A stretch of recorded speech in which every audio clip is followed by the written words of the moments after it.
బాధ అనిపించింది మీ సమస్య వింటా ఉంటే. ఇది నేను క్యాబినెట్లో కూడా మాట్లాడాను. ఇది క్యాబినెట్లో కూడా మాట్లాడి ముఖ్యమంత్రి గారితో మాకు చెప్పాను. బుడగ జంగాలకి స్వాతంత్రం బ్రిటిష్ ప్రెసిడెన్సీలో ఉండి విడిపోయిన తర్వాత వారికి తెలంగాణలకు రికగ్నిషన్ కానీ ఆంధ్రాలో మన ప్రాంతాల్లో లేకపోయేటప్పటికి ప్రత్యేకించి కుల సర్టిఫికేట్ కూడా లేదు. ఏ కులానికి చెందిన వారు కూడా తెలియని పరిస్థితిలో ఉంటుంది. ప్రత్యేకించి మన అసెంబ్లీలో కూడా నేను ప్రస్తావించాను. ఖచ్చితంగా బుడగ జంగాల సోదరులందరికీ మీకు న్యాయం జరిగేలాగా మీరు ఏదైతే కోరుకున్నారో దాన్ని మిగతా వర్గాల వారికి ఇబ్బంది లేకుండా బుడగ జంగాలకి మేము న్యాయం చేస్తాం, ఖచ్చితంగా చేస్తాం.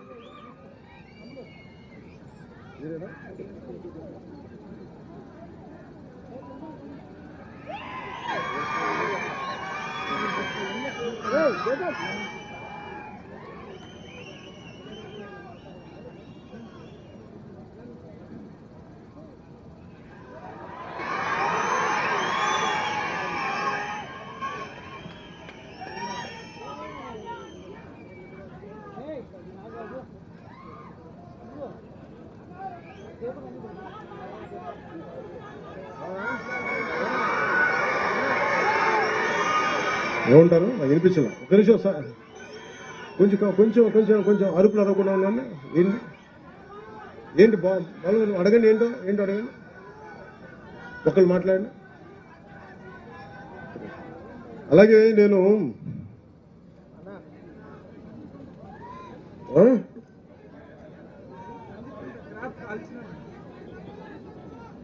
కంది పంట కాల్చినారా?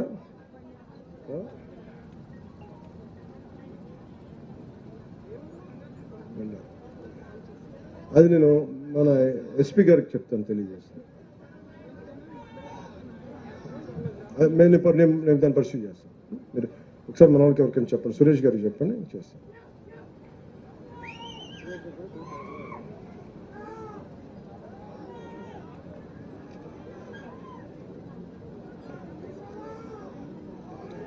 ఆఖరి మాటలు చెప్పి నేను సభను ముగిస్తాను. అంటే ఎమ్మెల్యే గారు చెప్పినట్టు, ఇందాక నందికొట్కూరు ఎమ్మెల్యే గారు చెప్పినట్టుగా ఇక్కడ వేదిక పైన అందరికీ కూడా ఆ కొణిదేల గ్రామంతో చాలా కనెక్ట్ అయింది. ఒకప్పుడు నేను దాన్ని దత్తత తీసుకుంటానని చెప్పాను. నేను వస్తా ఖచ్చితంగా. నేను అక్కడ ఏం అవసరమైతే నా ట్రస్ట్ ద్వారా నిధులు మీకు ఒక 50 లక్షల రూపాయలు పనులు నేను చేసి పెడతాను. అలా కాకుండా మిగతా పథకాల ద్వారా ఏవైతే ఉన్నాయో అది కూడా నేను ఉన్నతాధికారులతో మాట్లాడి మీకు ఏమైతే అవసరమో మనకి కొణిదెల గ్రామంలో నాకు అలా చెప్పి అది ఒకటి ప్రత్యేకమని కాదు, మన గ్రామాలన్నీ ప్రతిదీ పేరున నాకు చాలా ఇష్టం, నాకు అన్ని గౌరవిస్తాను. ప్రత్యేకించి ఆ రోజు అడిగారు కాబట్టి నాకు దాని మీద గౌరవంతో కొణిదెల గ్రామానికి నేను వచ్చి నేను మీకు ఏమేమి కళ్ళు కావాలో గౌరవ శాసనసభ్యులు కూడా తెలియజేసి నేను ఆ పనులు చేసి నేను ఇప్పుడు ఆలూరుకి ఎలా వస్తానో ఒక రోజున అలాగే కొణిదెల గ్రామానికి కూడా వస్తాను. మన నియోజకవర్గం, మన ఉమ్మడి కర్నూలు జిల్లా కావచ్చు, అన్నీ కూడా ప్రత్యేకించి నేను పర్యటించి ఏ సమస్య రాబోయే కాలంలో పర్యటించి ప్రతి నియోజకవర్గం పర్యటిస్తాను. మీ దగ్గర నుంచి నేను మొన్న కూడా చెప్పాను, ఒక 2 నెలల క్రితం నేను ప్రతి జిల్లా పర్యటించాలనుకుంటా ఉన్నాను. క్యాంప్ అక్కడే పెట్టుకుంటాను. ఇట్లాంటి నా కోరిక ఏంటంటే ఇలాంటి చోట ఇలాంటి క్యాంప్ ఒకటి పెట్టి ఇలా ఒక టెంట్ వేసి నేను ఇక్కడే రాత్రుల పూట ఇక్కడే పడుకోని టెంట్లో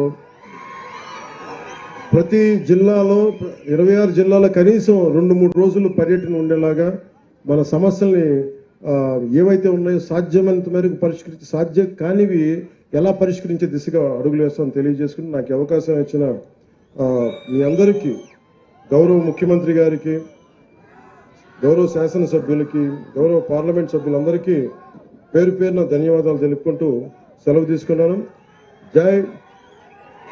జై ఆంధ్ర, జై హింద్. ధన్యవాదాలు. దయచేసి అందరూ నిలబడాలి. జనగణమన గీతంతో సభ ముగుస్తుంది. జనగణమన ట్రూప్ వారు ఆ గీతాన్ని ఆలపిస్తారు.